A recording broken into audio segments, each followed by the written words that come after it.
Hello, welcome to Lazada Insider, featuring knowledge that makes a difference.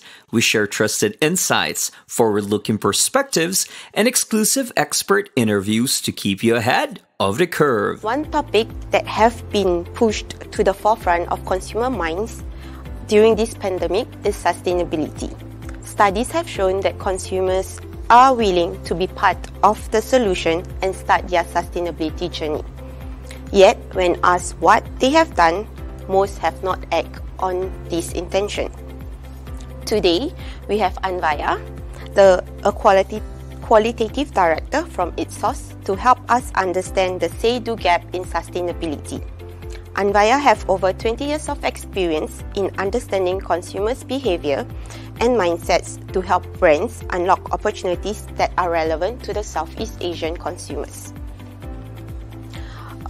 So firstly, thank you for coming down to Lazada One to share your insights on the topic of closing the say-do gap in sustainability.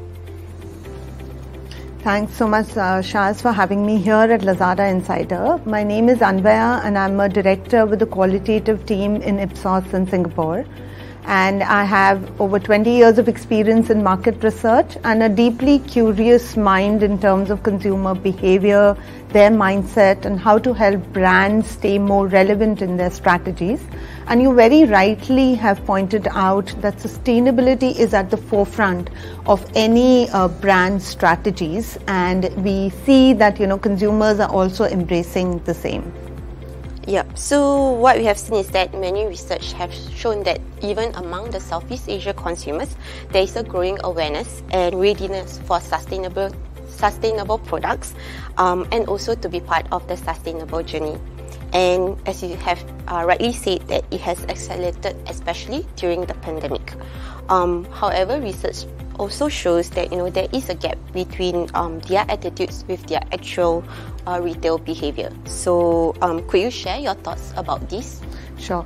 So definitely we see that in our global Ipsos survey that we've done, we see that over 70% people say that they are more conscious about the environment now than say they were during the pre-pandemic days, right? Because we know that the pandemic is not just a year old, it's been over for 2 years now and still ongoing.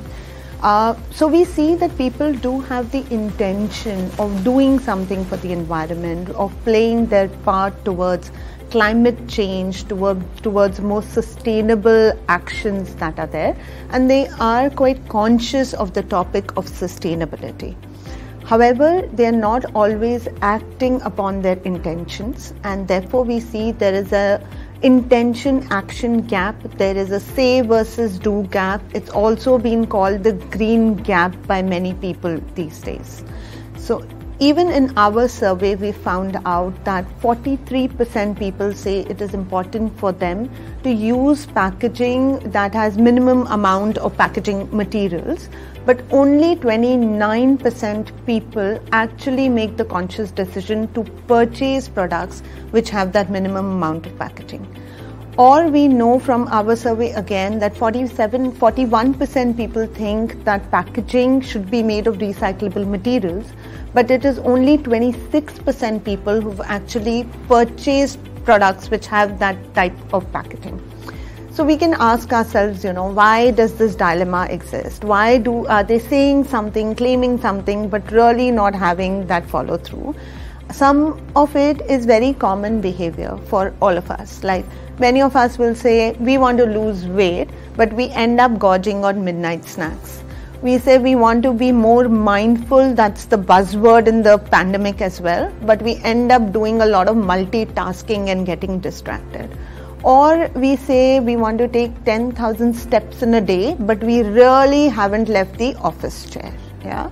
So it is not that, we don't want to do things, but it is that we lack the enabling actions that are necessary to facilitate this change and close the gap between say versus do.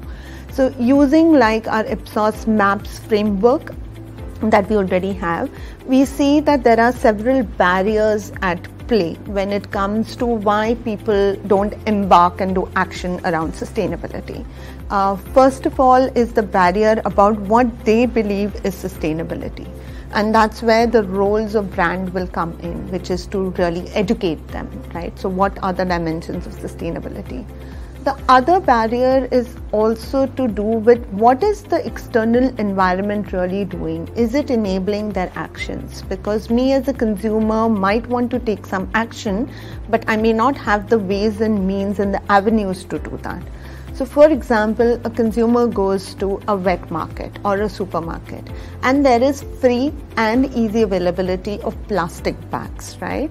It's not going to nudge them to remember to carry a cloth bag before they step out of the house. So the external environment is making it very easy for them. There are no barriers at play, right?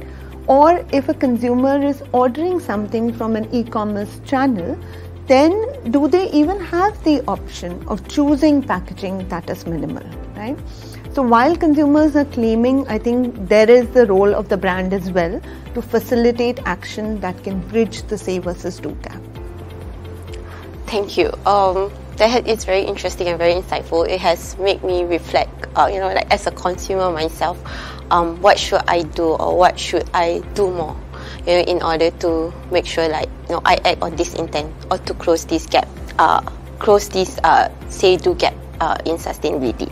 Also, I think it would be interesting to hear also, based on your experience, are there any interesting nuances observed between different categories on the say do gap in sustainability, or what you have just termed it as green sustainability? Yeah. So one of the interesting anecdotes that we see for Southeast Asian consumers, now we know that when we come to categories, there are certain categories which are at the forefront of sustainability. We see a lot of the home care brands or skincare brands that have made changes to their packaging. When it comes to consumers, a lot of times what we've observed is that just carrying the thing about the supermarket and the wet market, right? Because that's where a lot of people are purchasing stuff. People think that by taking cloth bags to wet markets or supermarkets for their grocery purchases, they are playing a significant part in the environment. But many of them, and that's true for many of us as well, we will drive there to the supermarket or the wet market versus taking public transport, which will help to reduce our carbon footprint. When we've done shopper studies, we have figured out that yes, people will say, oh, I'm looking for a sustainable packaging option, but they end up purchasing not refill packs but larger SKUs and bottles, specifically of, let's say, laundry detergent or cleaning detergents and all, because that is value for money. Yeah. When we've asked consumers, they've said across categories, they expect brands to take charge and shift how they're sourcing ingredients, shift their manufacturing processes, shift their distribution processes towards sustainable products. But they don't want to bear the burden of that additional cost. So the consumer still wants to pay exactly the same thing, but wants the brand to play their part. So consumers may claim that they want brands to be more sustainable, but when they are purchasing certain things, and specifically things which are purchased more often, categories which are purchased more often are part of the regular purchases, they are purchasing based on their wallets and not based on their value and belief systems around sustainability. Another observation, and we've seen that specifically with regards to, let's say, beauty and skincare brands. People want to have natural ingredients, and people support brands which have natural ingredients.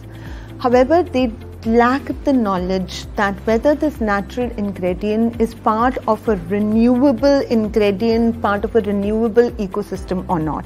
Because they feel that by supporting natural, they're again, playing their part, but they actually may be taking away from the environment far more than the environment is able to recreate and reproduce these ingredients, right? Again, we talk about Southeast Asia, and we know that the countries in Southeast Asia, it's really a cluster, right? So the countries have a value system that binds them together, But with regards to socio-economic, with regards to infrastructure and government policies, some of these countries are quite different. Some countries in Southeast Asia, we see that people are more conscious about sustainability because they've really seen that the impact of their choices and the way that it's impacted the environment. It could be with regards to litter, waste disposals and flooding of the streets. It could be with regards to frequent climate changes, so typhoons that are coming in, or rising water levels which are impacting them, their community, whether it be fishing community, for example. So that could be one of the aspects that's there. And these people might be taking more action so that it stops becoming real. They are playing their part in pushing these kind of things away. And then there are some countries in Southeast Asia where people acknowledge that there is a problem, but it has not become real for them because it's not come to their homes yet, at the doorsteps of their houses. So for these countries, the latter countries, people might have a gap, more of a gap of this intention kind of action that's there. And if you think about it, it may not be the fault of consumers, because we might be, as brands and manufacturers, very quick to blame them, like, oh, you need to do this, why aren't you doing that? It would be that it is the role of the brands and the manufacturers to really shape the consumer's belief into about sustainability, to give them the knowledge that is required for what is sustainability, what are the dimensions, what has a short-term perspective and therefore requires immediate action, versus a longer-term perspective that you can take certain steps towards and you'll reach the longer-term goal, which consumers, that's not visible to them that much. And I think with regards to categories, we have examples where from children's toys to furniture brands, categories and brands are making this kind of differences. If you think about beverage brands, they have done away with the plastic straws that is there. But again, I think brands need to take that charge of knowledge and imparting knowledge for the consumers, so that all consumers are then playing an equal part in this journey of sustainability. I see. As in, basically, like what you're saying, actually, there is an opportunity for brands to take the lead in order to educate the consumers in order to close the say-do gap in sustainability. But we do see, as like you have also mentioned, that there are encouraging trends where brands actually step up in terms of incorporating sustainability into their business operations, and also to drive sustainable behavior change among consumers. So what would be your advice for brands or sellers that are just starting or like are in the midst of wanting to drive sustainable behavior change among their consumer and also incorporating it into their business operations? Yeah. So one major pitfall that brands need to avoid, and greenwashing, I think brands know what is the term and not to do, because consumers can see through you, and there is enough and more that is being said by a lot of these change agents and leaders. One major pitfall is that as consumers gain more knowledge about sustainability, they are going to look beyond just, this reduction of plastic or elimination of plastic. They are going to look towards the end-to-end customer experience, right? So be it looking towards manufacturing process, about the carbon footprint that this manufacturing process is leaving, or where is it being sourced, the ingredients, other aspects of sustainability when it comes to distribution as well, and the carbon footprint over there. And they would want to make choices based on that. Yeah. We are also now, a lot of consumers are talking about environmental sustainability, but there is also these other social sustainability aspects which are like around free trade, inclusion and that kind of. So brands now need to make sure that whatever actions that they are taking in bringing their brand and their product to the consumer is really geared for this end-to-end kind of customer experience. Yeah? So let me give an example. as a consumer, if I purchase, let's say, a skincare brand, and I purchase that because I know they're using natural ingredients and they're using renewable ingredients that are there, and they've done away with plastic packaging. They have, really invested a lot in their manufacturing processes and their plants, and taken charge of it being converted to carton packaging. Yeah, but we know that now if the package is getting delivered via an e-commerce channel, right, and we know that in Southeast Asia, e-commerce, yes, thanks to the pandemic, to the circuit breakers and the lockdowns, people were not able to go, but it's really accelerated, and it has changed behaviors of consumers in several categories, where it's going to stay the course for the years to come, right? So that kind of package is likely to get delivered via e-commerce channel more, and then when the consumer opens it, they might find that this has a lot of plastic, it has a lot of wooden cartons and everything, it has a lot of bubble wrap, which I'm sure many of us like to burst when we are very anxious, but it leads to the trash and the plastic footprint that's there. Now, this is the first moment that the consumer who's purchased this brand and this product is interacting with what they have purchased, and it is the first moment of truth and the consumer interaction. So when they look at how it gets delivered, they may not feel that it is about a brand that's immersing fully into this initiative of sustainability. Yeah. They may start to think that brand partnerships with the e-commerce channel are not fully developed, not fully, actioned when again it comes to sustainability, right? Because they might be looking at it in terms of being end to end, but what gets delivered is not part of what they think is sustainable. Yeah? Second pitfall is just to do the bare minimum. Right, so we've talked about beverage companies eliminating straws that are there, right? Doing away with a lot of plastic in terms of packaging for maybe shampoo brands or skincare kind of brands. But sustainability is a journey, and your consumer is there with you in this journey. So the brand actions must not stop here only in terms of plastic. By doing what now has become the minimum, I think all consumers expect that you're doing something to eliminate plastic. Brands are just jumping onto that bandwagon, but they are not really steering it. They are not really leading it. Yeah? So when we look at it from a lens of sustainability, any brand that is doing the bare minimum, their differentiation will be under threat, because what is it that they're doing differently than any other brands? Yeah? So it is important for brands to really be ahead of the sustainability journey, to not just just take the position that the brand is just doing and delivering what the consumer now thinks of sustainability, but really educating consumers, shaping their belief, and taking charge of the entire thought leadership towards sustainability.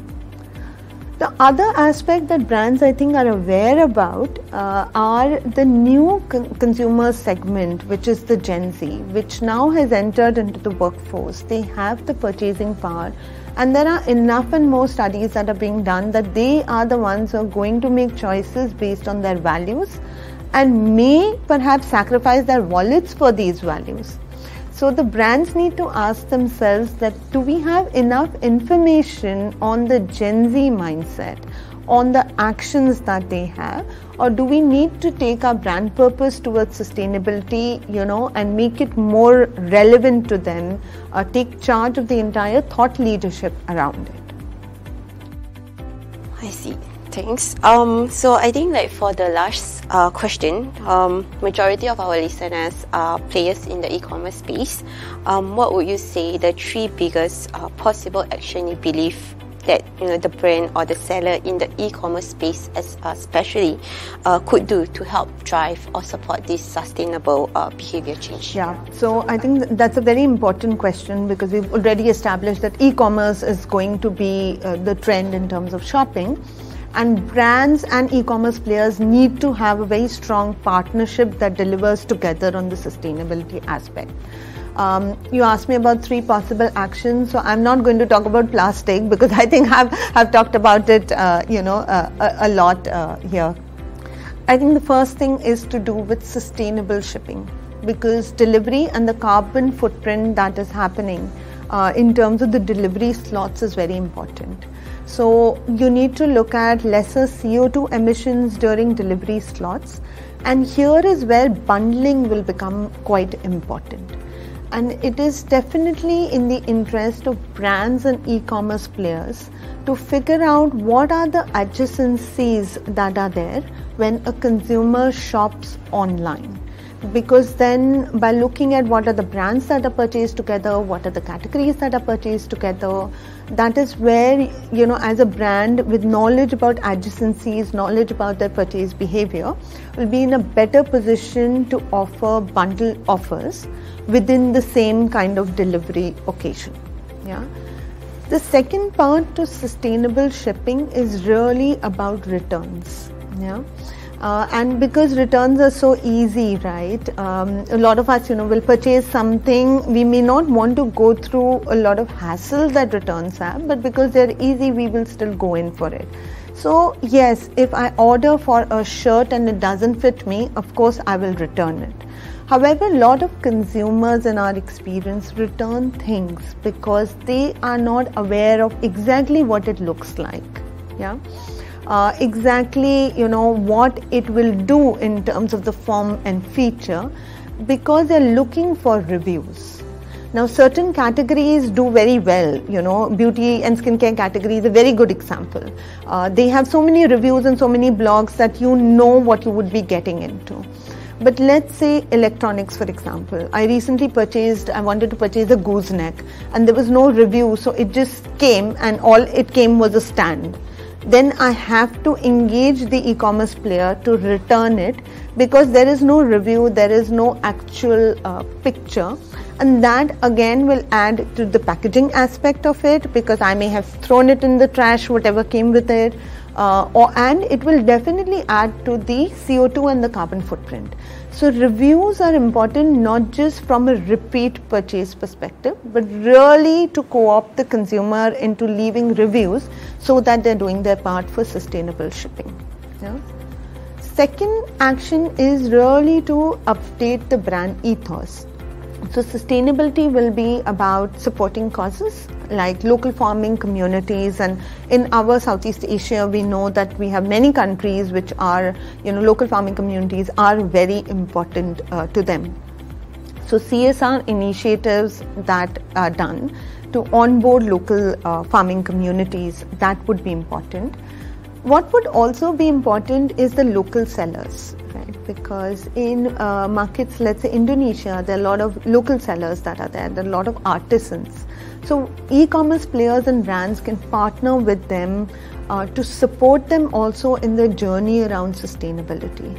So for local sellers, it could be workshops about the best sustainability practices. It could be about the 3 best principles with regard to packaging, right? Because the manufacturing is likely to be more sustainable as such. So you can partner with them, and that would help a lot in terms of the brand purpose. And again, partnering and making sure that brands on e-commerce channels which are really leading their charge on sustainability get an even platform versus the MNCs and the global brands. Because we know that, let's say there are fashion brands in Malaysia that I've heard who are manufacturing clothes with ocean waste, right? So are we making sure that they are receiving a lot of, visibility, and are we giving them that kind of platform that they can talk about? Yeah? And the third action is about reuse and recycle. So e-commerce channels and brands and their partnerships can really support the circular economy. There could be perhaps, I don't know, I'm just throwing that in, it could be about channels or live streams that are for reusing and recycling pre-loved products. Children's toys use a lot of plastic, and there is a leading toy brand which in Europe has actually taken that green initiative to teach kids how to repurpose some of the toy parts to craft something new. So that could be done. Fast fashion, I know that fast fashion gets blamed for the pressure it puts on air, on water and land pollution. But there are again brands which are looking to return the pre-loved products that can then be crafted into newer kind of clothes. Books and stationery definitely are a given. So these are the categories that you don't need to think twice. Furniture, again, there is a leading furniture multinational company which is again doing its part by looking at pre-loved and pre-used kind of items. It's not just about returning so that that company or that brand can make a fast buck on you, but really because they are the experts that will guide the consumers into repurposing these things, so that again you're reducing pressure from the environment and you're playing your part in supporting the circular economy. And I guess for e-commerce channels and players, again, that's a good way of making different sub-channels and live streams around that. And with the reuse and recycle, I think it's really about rewarding consumers. I know that a lot of times we think that no, consumers need to do their part. Why do they need to be, given some kind of incentive? But we've talked about that there is a say versus do gap, and one of the enabling actions would be to look at rewarding and incentivizing consumers who would be on e-commerce channel or with brand partnerships, could be looking to choose different pack options which are sustainable, SKUs which are sustainable, or really about sustainable brands as well. And so you can look at rewarding them. So these are the three actions that could be there for brands and e-commerce players who will partner and have those brand partnerships. Thank you so much, Anvaya. Definitely have learned a lot from you. It has been very insightful and enriching session. We do greatly appreciate your time, and thank you once again for sharing your insight and expertise on the say to gap in sustainability. Thanks so much, Charles, for having me here, and I hope you enjoy this episode. Thank you. This is Lazada Insider. We hope you enjoyed this episode. Make sure you click follow and subscribe so you don't miss our latest insights and expert interviews. Thanks again for joining us. Until next time, take care.